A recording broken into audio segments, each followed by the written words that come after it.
And that's when I realized that if you're standing in front of an automatic door and it doesn't open, that you're a ghost. Very wise of you. Yes. It was scary. I hope it didn't take you too long. Just like a couple of days, but I had food with me and I had a big breakfast. Yes. A ghost so I felt pretty good about it. Spiritual breakfast. Yes. Oh, I like that. Spiritual breakfast. That's the name of my punk band in high school. Excellent. Mm-hmm. So, gentlemen, could you introduce yourselves, please? I'm John D. Huston. And Hi, John. Hello. And I'm Kenneth Brown. Hi, Kenneth Brown. And you prefer Kenneth, that's correct? Professionally, yeah. All my friends call me Ken, but Kenneth Brown. There was a Ken Brown in British Equity when I joined many years ago. And so I became Kenneth Brown, and that's been my professional moniker ever since. And I'm John D. Huston, because if you Google John Huston, an actor, you will never come to me. You will come to the much more famous John Huston, father of Angelica and Daniel. Oh. Yeah, same spelling, no relation. So you're not him? No, I am not. Well, gentlemen, it's been a pleasure. I have to go feed my plants. Just kidding. Kenneth, when you were emailing me, it was very interesting because you were describing your show. Yes. And if you could describe your show to the people viewing this the way you described it to me, I would be tickled pink. Here is my description of the show. It's two old hack actors having a blast getting through all the parts of two separate Sherlock Holmes stories. Two of Conan Doyle's favorite, in fact, his two very favorite Sherlock Holmes stories. And we're just having fun up there playing all the characters. You see, people asked us, who's going to play Holmes and who's going to play Watson? And the answer was everybody. Both are playing everybody, because the way we decided to divide the parts was whoever speaks next, that's who you're playing. That's awesome. Yeah. That's awesome. It's very democratic. You can tell that we're a couple of old socialists, right? Everyone gets share of everything. How long have you guys known each other? Actually, not that long. Yeah, maybe. I was aware of Ken's work long before I met him. Yeah. I've seen a number of his plays. I still remember very fondly his adaptation of The Old Curiosity Shop, which I saw in '96. Wow. And I thought, I've got to meet this guy at some point. And I think I ran into you on the grounds that year and just said, hey, I really loved Old Curiosity Shop. I think maybe. And did you see it during a previous Fringe? Well, no, I saw it during the 1996 Fringe. Yeah, because when you said the grounds, I was like, that's the Fringe. Oh yeah, well, I think I saw it on the grounds later that year. I was doing, of course, a different show. And I think I bumped into you that year and said how much I liked it. Or maybe it was a year or two later. And I said, who is this weirdo? Yeah. But we didn't actually meet until, I don't even remember. Yeah. The early 2000s. Yeah.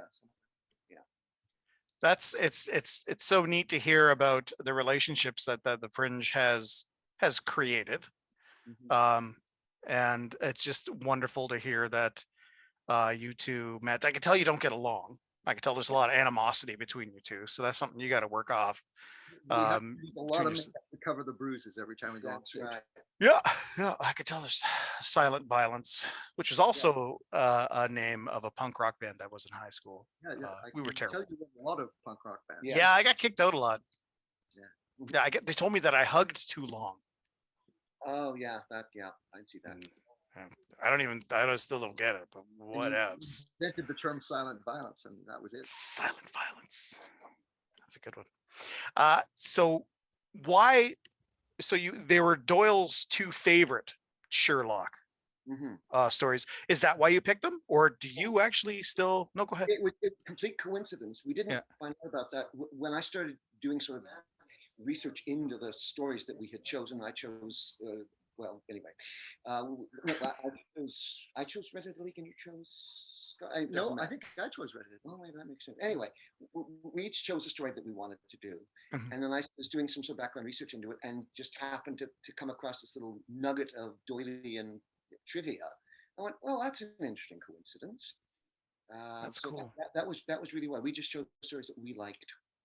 That's great, because there's this resurgence of Sherlock. Modern Sherlock that it's some of it's good, some of it not so good. But I always go back and read, and I don't read the whole thing, but I always like whenever I want to get like a period piece, I read like Baskervilles, and I'll just like I'll start it and I won't finish it, but it's always like, oh, I see I see the attraction to that style, that writing, that the way that the interaction between the characters. Does that influence how you two interact, or do you guys go off on your own and take your own little tastes of Watson and Sherlock? Well, the scripts are pretty much word for word are Conan Doyle, and Cool. so of course we're obviously influenced by that. You coming up and high fiving someone while you speak a Conan Doyle line just looks and sounds wrong. So we've made a fairly deliberate attempt to really get the flavor of the stories. We're wearing 19th century attire, for example. Yeah. So yes, I would say that the production is very heavily influenced by the words, the Conan Doyle words, more than any other single factor. Yeah, absolutely. It's kind of a reverence for the tradition, not only of that literature, but also that sort of 19th century form of theater where you're allowed to sort of have that sort of sense of the what we call melodrama, and it's a dramatic form that I have a lot of respect for. It takes a hell of a lot of skill to pull off melodrama, because it's not overacting; it's acting big. It's filling the space that is required by the emotional demands of that moment. And Ron and I both have real respect. I mean, we're both Dickens freaks, and really love that sort of tradition in the theater that is unfortunately thought of by people as being a kind of phony dramatic style. I think the phoniest dramatic style is realism. I think naturalism is the phoniest style of theater there is. This is it's not theater, it's documentary. Yeah, exactly. And we're doing is theatrical theater. The two stories we've chosen, the first one is sort of comedic, and so we chose to do it almost like a music hall turn. And the second story is more like a horror suspense story, and so there's a little more gothic kind of element to it. Both are strong elements in Victorian storytelling, not just Doyle. I mean, Dracula, of course, was written in the 19th century, as was Three Men on a Boat, which is a great comedy, a comedic story. So there's a lot of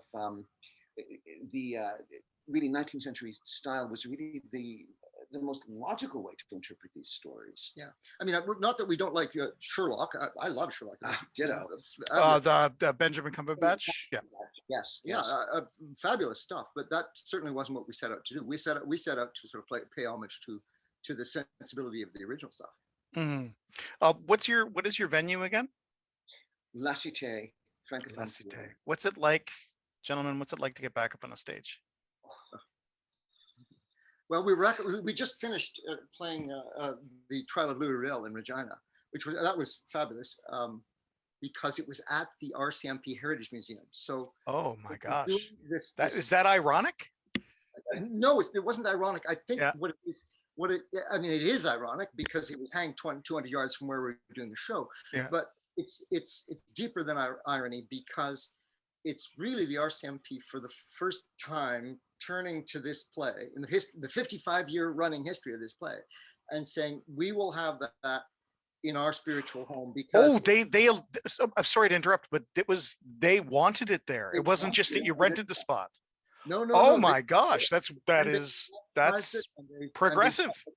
Yes. For opening night, we had the Lieutenant Governor and the CEO of the Canadian Métis Association, and it just goes on and on. The Regina Police Chief and a whole bunch of RCMP bigwigs. Wall-to-wall VIPs. The Mayor of Regina. Yeah, it was so. Yeah, there's a real sense of, and I don't think it's entirely coincidental that this is also the year when, gee whiz, hundreds of Aboriginal kids died at these schools across this country. I think there was a real sense of a kind of a reckoning with the history. So that was that. Yeah, it was a very interesting way to sort of step back on the stage since the pandemic began. Wow, talk about intimidating. But also, I can sense that you gentlemen take your craft with a sense of grace. Um, Also very emboldening to be able to go out and say, no, we know, like we get it. We're doing this on purpose here on purpose for you on purpose. Like And let's keep moving forward. Hopefully this is a step forward type of thing. the Yes. play Yeah. that play is written in for as a centennial project in 1967. Is very overtly a play that reveals his trial as a judicial execution. So, Yeah. it was a very appropriate thing to do this year. Mhm. Going back to Sherlock and your show, Yeah, that whole thing. That's what I'm doing, Yes. sure. did you guys know you're doing a Fringe play this year? Oh yeah, Yeah. You guys play the same character and then different characters. That's us. That's you guys. You said the first part has comedic elements. Mhm. Is the second part, because the first part has comedic elements, do you take more of the drama and the weight of the situation with the second part? Or are you just having fun with it all yet still paying tribute to it? I mean, we are certainly having fun with it all, and there certainly are some there certainly are a few little nudges in the second story. But we when we realized what the two stories were going to be, it was that all right, we want to contrast them as much as possible. Curiously, there are a number of plot elements in both stories that are similar. Both of them have sort of suspenseful moments that occur in darkened rooms while the characters are waiting for something to happen, something criminal to happen. But the feeling in those two darkened spaces is rather different. In the first one, it's all right. We're going to wait for this, and we know that some people are going to be coming. And in the second one, it's don't fall asleep. You could die if you do. I mean, the stakes are much higher in the second one. Yeah. But yes, I think we have a bit of fun in the second one as well. After all, if you can chuckle, if you can get someone to chuckle, it then means it then makes it in some ways actually easier to make them jump because they're not expecting it. Exactly. Which you say, okay, it's gonna be really scary. Okay, it's gonna be scary. I understand it's gonna be scary. Whereas that was really funny. Boom! That's how you build the tension, and that's how you know that there's tension when everybody's like, if it was good enough for William, good enough for William, good enough for Shakespeare, it's good enough for us. so there's singing in it too. Yeah, there is. How do you guess? No, is there really? Yeah, Well, some kind of. a couple of snatches of song. I love it. Yeah. I love it. I think that's great. It's- What it's- are people? Sorry, go ahead. You go ahead. I Sorry, apologize. buffet. There may be only two of us. There is a full theatrical buffet for our audience. Oh, I think that your houses will be full of people who intend to be there, if you know what I mean. They are not. They're lifers. They're people who are like, we're gonna sanitize and we're gonna go out of the house and we're gonna see some theater and we're gonna pick some good stuff. You're not gonna have guys that are just, oh, maybe we go see a show. I don't know. There's not that option anymore. There's hungry people that I think are going to, especially at La Cité. La Cité is just, Oh yes, We That's hope so. great. yeah. And we are two of those hungry people ourselves. yeah. Getting back on stage was. I was practically giddy. I almost felt like I was drunk. It was like, oh, I'm back at work. I'm back at what? Yeah. I'm back at the one thing I can actually do well enough Yeah. to make a living at. Yeah. It's the one thing that is work, but it's not because you like doing it. Yeah. All right. So nobody has ever heard of this. Nobody has ever seen it. Nobody knows what you're talking about. What do you think is going to surprise people about the performances or just the show that you guys are going to put on? Have you got an answer? Boy, I'm trying to imagine people. If he gets an answer, I can answer too. I'm trying to imagine people who've never heard of Sherlock Holmes, and I think I have to admit that's a bit of a stretch for me. Yes. Two Sherlock But adventures. you know what? There are people that have not heard of Sherlock Holmes. You're right. You're quite right. I suppose there may be people who come in and go, Sherlock, that's those two English guys on that TV show. Yeah. The first thing that will surprise them is it's not television. Yeah. And the second thing, there's only two people telling two Sherlock adventures. Yeah. Here's my answer. Yes. I think what they'll find is how fully immersed in a theatrical, and that is like where you're not sort of distanced from it because there's two guys who are sort of jokingly doing the thing.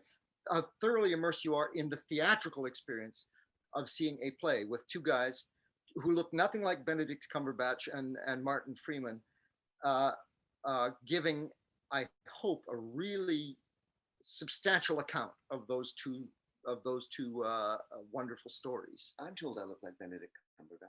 By who? My blind girl. Yes, It's the natural. that's right. Okay, Yes, yeah. Your face feels like Benjamin Cumberbatch's face. that's right. Here's your how- $50, lady.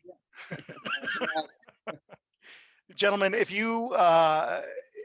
it comes across on the stage the amount you care about it, I think that you are bang on. I think people are going to enjoy it. I also think people will sit in the audience and remember why they love theater.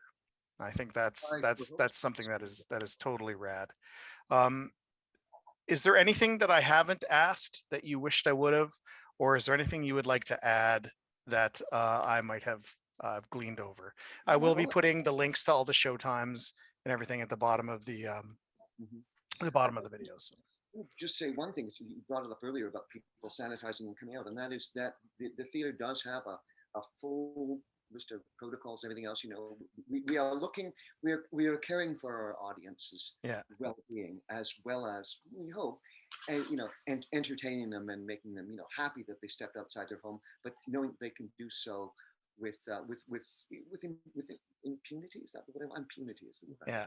If there's anybody that's going to thumb their nose at the government, it's going to be the theater community. That's for sure. I've been running that venue now almost ever since it became a BYOV. So for many years, and now I'm doing it with the girls from Poema. And thank God they're so much better at it than I am, because they're good at details and I'm not. And we have every interest in making everyone safe and happy who comes to that theater. That's awesome. I was in a Poema show a couple of years ago. Mid. Oh, I forget the name. I'm embarrassing myself now. You are right. They are awesome. And they're so, what's the word? Organized? It's frightening. It's frightening how together they are. Being close to Brianne Zhang's sense of organization is truly astounding. It's humbling. Yeah, it is humbling. Yeah, no, it's marvelous. When we were given the schedule for our performances, I'm doing a show of my own in the space as well. Okay. But it's like show sets up, show runs, show comes down, sanitizing the theater. Yeah. Next show sets up. And it's like I thought, great, like built into the schedule. Yeah. We actually get tested when we show up every day. I think, don't we? Or we fill out a questionnaire saying we have those symptoms. We don't get tested. We screened. That's what I'm screened. Yeah. Yeah. They really are taking this very seriously, and yet at the same time making sure that people come out. The audience are going to have, as you said, a safe and happy time. And that's what makes people relax. Yes, when they know they're being taken care of, like entertainment wise, that's the words, but also healthily. So awesome. Fellas, it has been a pleasure. Thank you so much. I hope you guys break your legs. I want you to break your legs right off your bodies. That's how they say it, right? Well, break a leg, yes. But okay. It works too. Did I go too violent with it? No, I don't think so. I don't. I think you went too violent. Don't you? You think so? Okay. I just really want you to succeed. So the screen. Yeah. Maybe screened like with like a screen for mosquitoes, and if you make it through, you can put yourself back together and come into the theater. Yeah, that I said that then. That's what I meant. So people can get a hold of me through theatrepublic.ca. This is a Theatre Public production. Theatre Public is one word. It's spelled Théâtre Public. So it's Theatre Public. The name. Gotcha. The English Canadian English. Theater. That's right. Yeah. Awesome, gentlemen. Thank you so much. I appreciate it. Good luck. Was that bad to say? Good night and good luck. No, it's not. It's a great thing to say. I'll go opera. Toy. In bocca del lupo.